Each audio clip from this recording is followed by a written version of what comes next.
ધંધુકામાં national Herald કેસનો વિરોધ કોંગ્રેસ કાર્યકરોએ ટાયરો સળગાવી કર્યો ચક્કાજામ। નવી દિલ્હી ખાતે નેશનલ હેરાલ્ડ કેસમાં રાહુલ ગાંધી અને સોનિયા ગાંધી સામે ચાર્જશીટ દાખલ કરવામાં આવતા સમગ્ર દેશમાં કોંગ્રેસના કાર્યકરોમાં રોષ ફાટી નીકળ્યો છે। અનેક શહેરોમાં વિરોધ પ્રદર્શન કરવામાં આવી રહ્યા છે।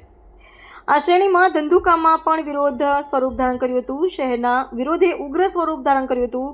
શહેરના મુખ્ય 4 રસ્તા પર કોંગ્રેસના પૂર્વ ધારાસભ્ય રાજેશ ગોહિલ અને નગરપાલિકાના કોર્પોરેટર મોહમ્મદ રજા બુખારીની આગેવાની હેઠળ મોટી સંખ્યામાં કાર્યકરો એકત્રિત થયા હતા। વિરોધ દર્શાવતા કાર્યકરોએ ટાયરો સળગાવી ચક્કાજામ કર્યો હતો અને ભાજપ વિરુદ્ધ ઉગ્ર સૂત્રોચ્ચાર કર્યા હતા।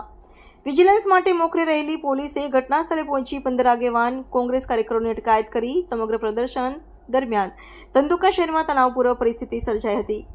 વિરોધ કાર્યક્રમ દરમિયાન કોઈ ગંભીર અનહોનીના ઘટના નોંધાઈ નથી, પરંતુ કોંગ્રેસ કાર્યકરોના આક્રમણ વલણને લઈને પોલીસ તંત્રએ કડક પગલાં ભરવાની તૈયારી બતાવી છે।